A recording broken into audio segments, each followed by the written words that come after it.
Okay. It is audible now?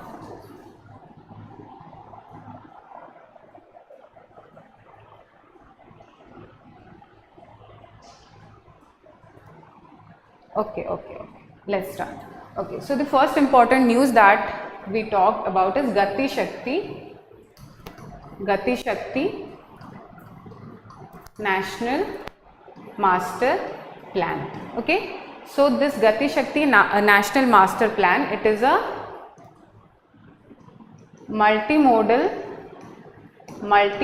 infrastructure project. It is a multimodal infrastructure project, and by multimodal it refers to all types of mode like rail, road, ports, air. All of this infrastructure would be combined under this. And what this does, this is basically a digital platform, so it will bring together 16 different ministries and departments.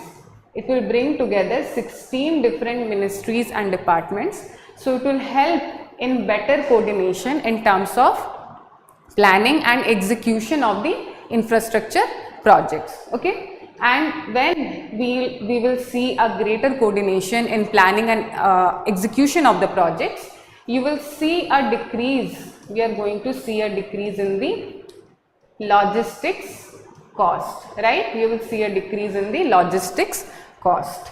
And another important thing that you need to remember here is it came in 2021 till 2024-25 till 2024-25, and it is going to subsume the national infrastructure pipeline that came in 2019 under which 110 lakh crore worth rupees of infrastructure projects were planned or is planned. It was also till 2024-25 only. So this will be subsumed under the Gati Shakti National Master Plan. And who is the nodal ministry or agency for the same? It is DPIIT Ministry of Commerce. DPIIT Ministry of Commerce. Okay. So this is some static data that you should know. Now, why this is come into news? This is come into news because whenever we are going to create the infrastructure projects, it is not that only the government agencies or the government is going to create this infrastructure. There will be lot of private entities that are going to be involved in these projects, right? So this DPIIT has come up with a draft framework where it will be detailing what type of information or to what extent information will be shared with these private entities. Okay, that is why it has come into news. So this framework, it will entail details of the extent of viewing rights as well as access rights, right? What type of rights or what extent of these rights will be available to the private agencies, and it will be ensured that sensitive or private data is restricted to the private entities. Currently we have in this platform we have over 1450 layers of information that has already been uploaded on this platform, and it is currently accessible by the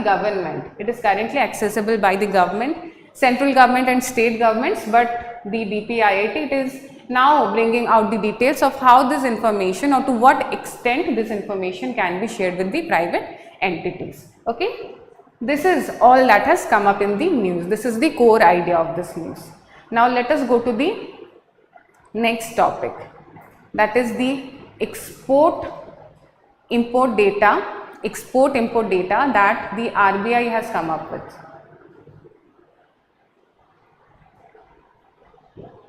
So RBI has recently come up with the export import data of services and merchandise, and here we see that the services exports the services exports, they have shown a very good increase of 26.6% in this fiscal year of 23. On 2023 fiscal year of 2023, they have shown an increase of 26.6% to $322 billion. $322 billion of services export. If we consider services imports, it has also increased by 22.2% to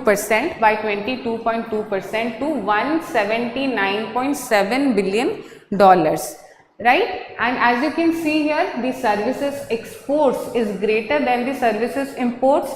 That is exactly why the services trade is in surplus with respect to India. We are in a surplus of $142.5 billion with respect to services trade. Only services trade, with respect to that we are in surplus. Now if we consider the merchandise exports, they have shown a comparatively smaller increase of only 6% to $447 billion of merchandise exports. And we are currently in a deficit with respect to merchandise, that is the deficit of $267 billion, right? With respect to merchandise, we are in deficit.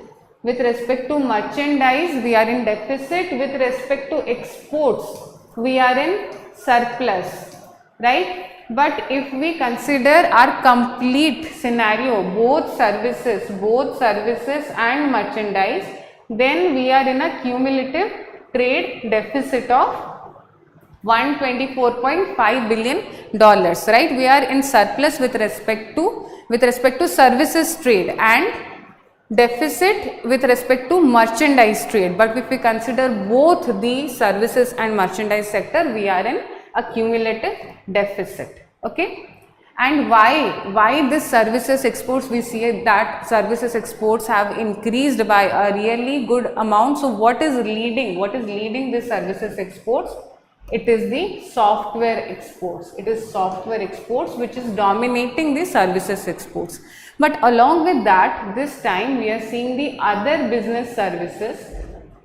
Other business services include services like R&D, consulting, right? Services like this which come under the other business services category. They have also shown a strong increase and are currently accounting for 24% of the total services export. Okay.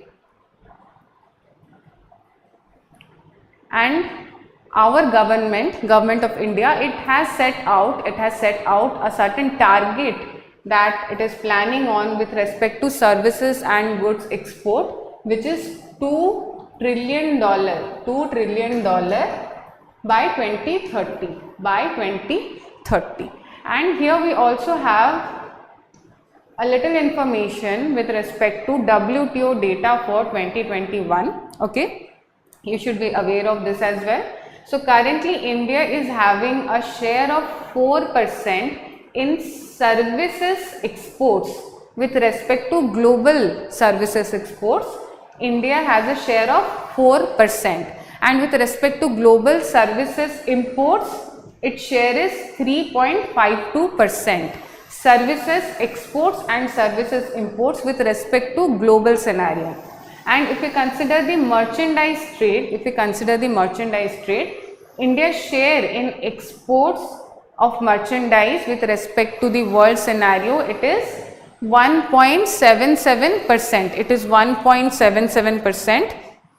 And with respect to merchandise imports, our share in the global scenario is 2.54%. Okay. So this is what all you need to remember in this part of the article. Now let us go to the next important news.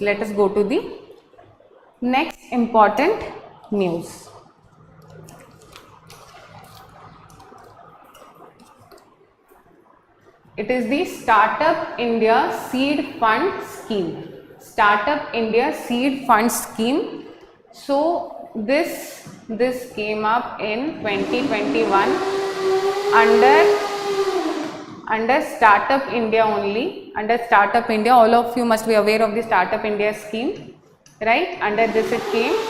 And who manages this? It is managed by DPIIT. It is managed by DPIIT, and it had an initial corpus of 945 crore rupees. It was established with a corpus of 945 crore rupees. Okay. And why this has come up into news? Why this has come up? Because the government has recently allocated 611 crores to incubators. So incubators are basically institutions who support startups in the initial stage of the business. They are known as incubators.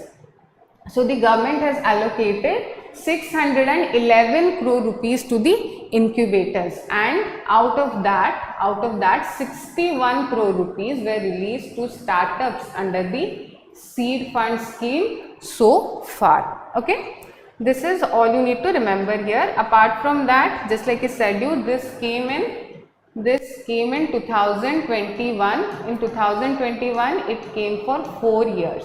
For 4 years from 2021, this Startup India Seed Fund Scheme came up. Okay. Now let us go to the next important news. This news is more in terms of descriptive matter. Okay. What you need to remember here is that ADB recently had a meeting in Seoul, South Korea, right? In Seoul. And in this meeting, our finance minister has expressed that the world is currently seeing a decline in the economy, right? There have been many issues like the pandemic. Then we have the Ukraine crisis. Then we have the increasing inflation, right? So the world, it is experiencing a lot of issues because of which the economy is not developing, or we are seeing some sort of recession as well, right? And here our finance minister says that emerging economies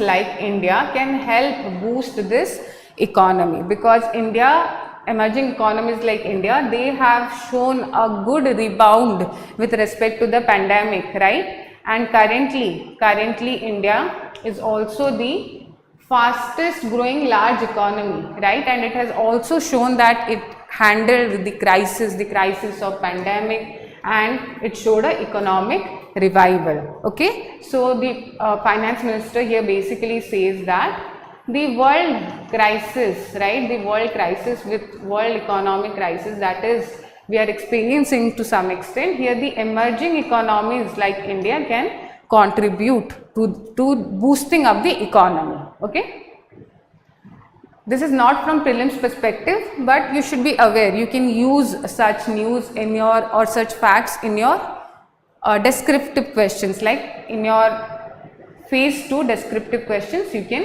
use the same. Okay, now what has happened is the western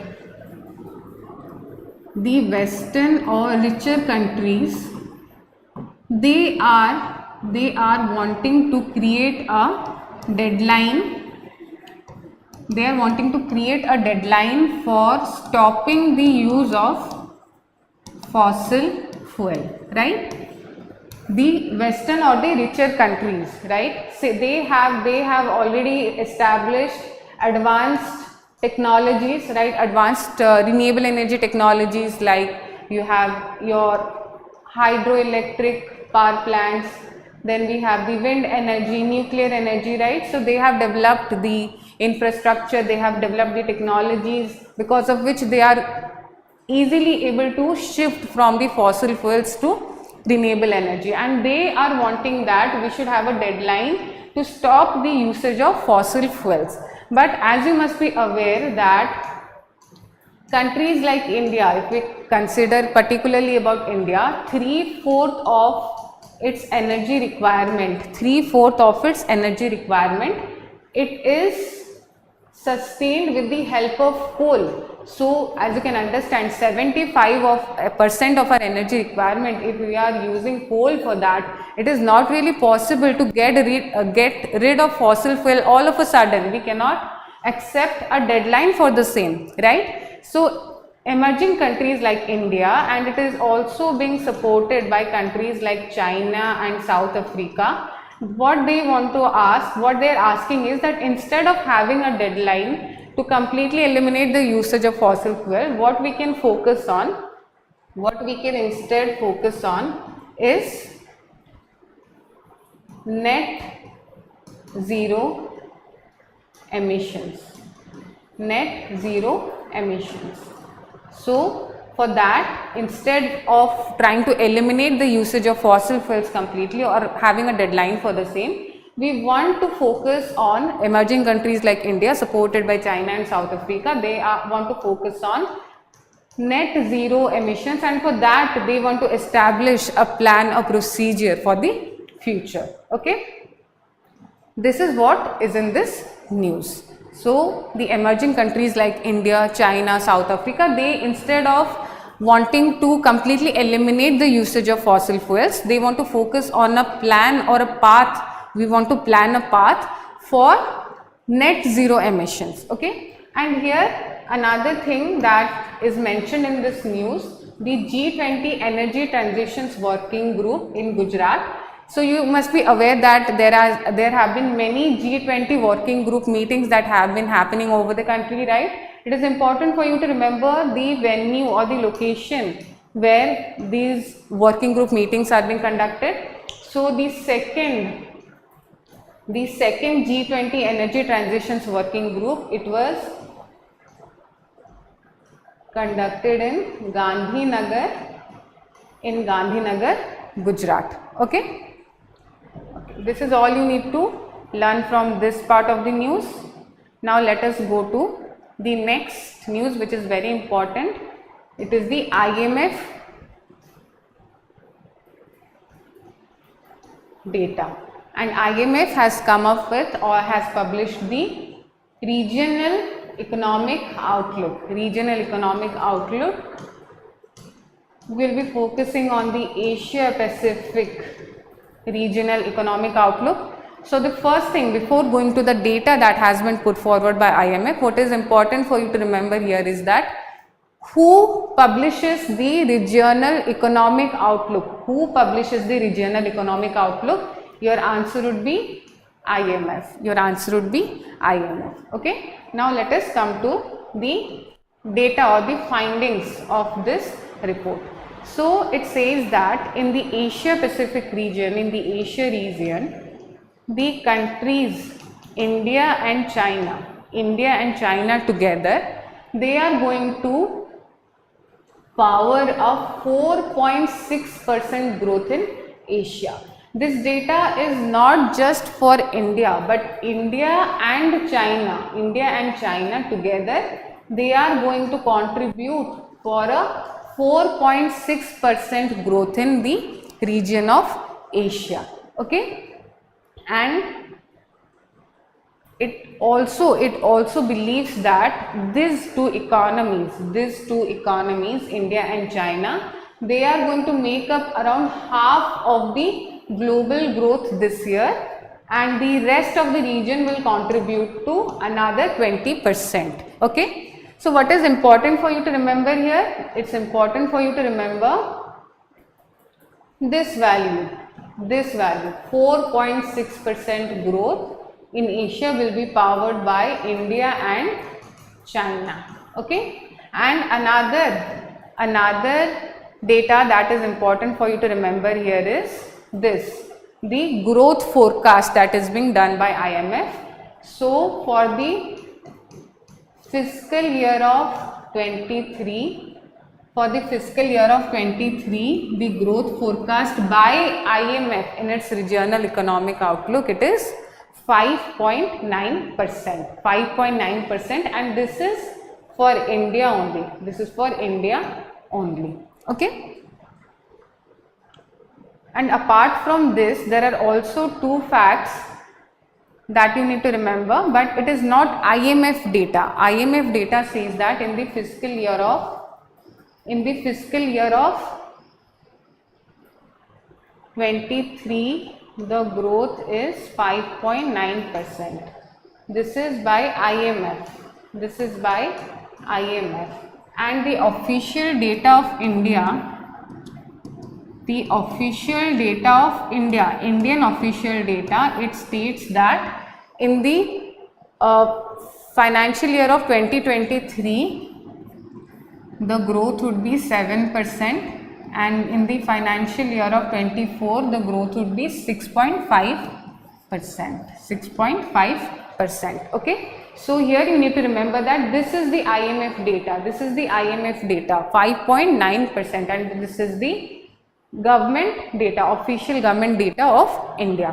So whenever you are remembering any such forecast or value, do not just remember the value, but you need to remember that who has published this or who has forecast this value. It is important because in examination it will come that what was the forecast of IMF for the fiscal year of 23. Then your answer would be 5.9, and you also need to make sure that you are updated with these values, because like this 5.9, it has recently been changed to 5.9 by downgrading it by 0.2%, right? So this keeps on changing, but for the time being it is 5.9%. But make sure that before your examination you are updated with the latest data, okay? Now let us go to the next question, which is FASTag. So all of you must be aware about the FASTag, right?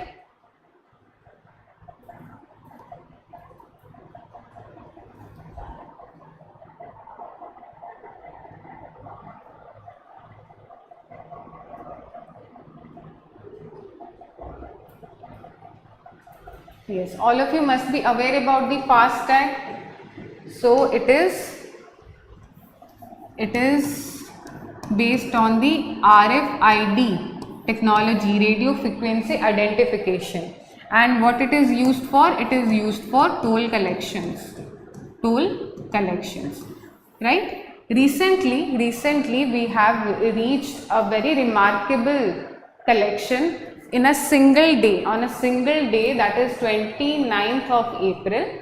The FASTag system, it registered a historic milestone of all-time high of 193.15 crore rupees of collection, and this collection were made by 11.6 million transactions, and this data is for a single day of 29 April. So with this increase in this collection through this FASTag shows it's a huge milestone for this FASTag, the RFID technology FASTag that has come up, and it has been very useful for the country,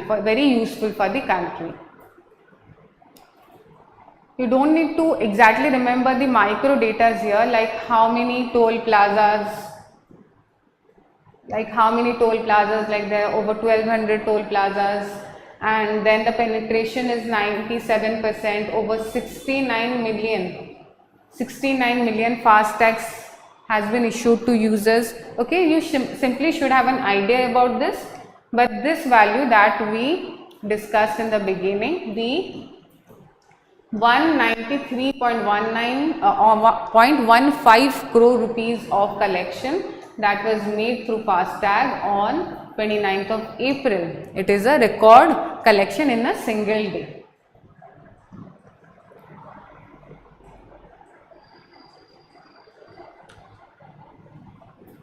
Now let us go to the regulatory bodies in news. So RBI gold reserves has fattened. So you all must be aware, and if not, you can learn it now, that RBI has a minimum reserve requirement. It has a minimum reserve requirement, right? What is the minimum reserve requirement? It is 200 crore rupees. It can be in form of foreign currency, in form of gold coins or gold bullions, right? And of this 200 crore rupees, 115 crore should be in form of gold, but this is the minimum reserve requirement. It's not that it has to keep this amount, it can go way beyond it, and we have also our reserves are way beyond this, but this is the minimum reserve requirement, 200 total and 115 crore in gold. Now why this is in news? Because RBI in the March quarter, it has recently acquired about 10 tons of gold, and with this it has become one of the 5 top gold buyers, Let us see who are the top 5 gold buyers. So it is India along with Singapore, Russia, China and Turkey, right? India is one of the top 5 gold buyers, and with the increase of the gold acquired, RBI currently has nearly 790.2 tons of gold, which is nearly 800, but this is not important since you already know the value. It is 790.2 tons of gold, okay? And these are some previous data, like between April and December it acquired about 27 tons, and according to the World Gold Council, over the past 5 years RBI has consistently increased its gold holdings. Okay, and it is currently among the top 5 gold buyers in the country. Just like we discussed, currently in the fiscal year of 2023 our gold reserves are 790.2 tons. Okay, now let us go to the MCQs. This was the last news for today. Let us go to the MCQs. So, what is the percentage increase in India's service exports for the fiscal year of 23 according to the data released by RBI? What would be the answer to this? Yes, absolutely correct. It is 26.6%. Very good.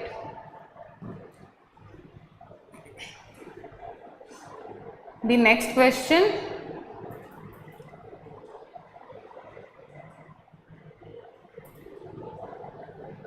How much amount has been allocated to incubators by the government, and how much was released to startups under the seed fund scheme? To incubators, and of that incubators, how much was given to the startups? Very good. It is this one.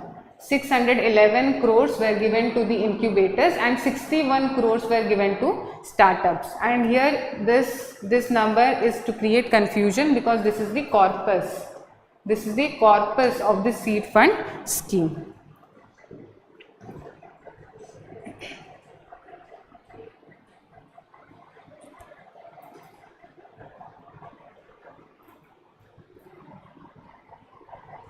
So, what is India trying to build?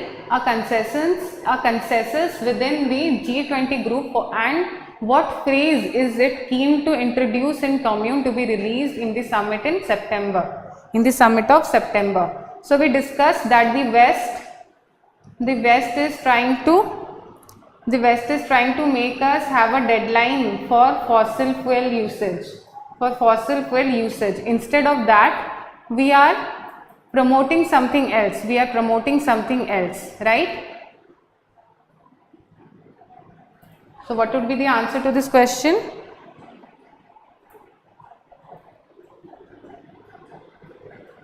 Okay, the answer to this question would be A. It would be A, because we are looking for multiple energy pathways, right? Just like I said you that we are looking for creating a net zero emissions, right? And at the same time, the West, it is asking for us to create a deadline to end the use of fossil fuels. Okay, so the answer here would be A. But I believe that this part is being promoted by the West. While this is what we are, countries like India, China and South Africa, we are aspiring, right? We want to create multiple energy pathways, while this part, that is setting a deadline to end the use of fossil fuels, this is being promoted by the West or the richer countries. Okay, so this is a confusing one. So this part, that is, we want to create or we want to focus on multiple energy pathways, while the West, it is promoting to create a deadline to end the use of fossil fuels. So this answer would be wrong if we put the answer as A, because only the second part of A is correct here. That is what we are focusing on.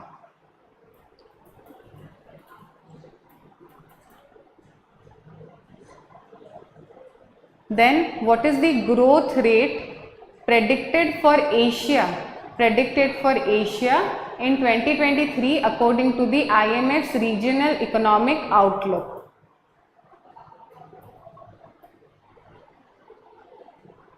Right, we discussed that the energy, yes, you are correct, that is 4.6%, led by emerging economies like India and China. The growth would be 4.6%.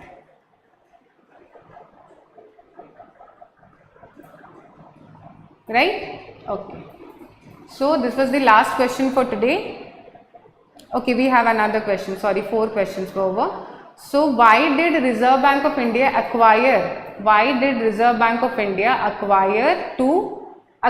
10 tons of gold in the March quarter? Yes, it is to diversify its reserves. Okay. Okay. So this was the last question for today, and I am very happy that all of you participated actively in the discussion today, and we will meet tomorrow for the next class to cover the important news for the 5th of May 2023. Okay. Everyone have a good day. Thank you.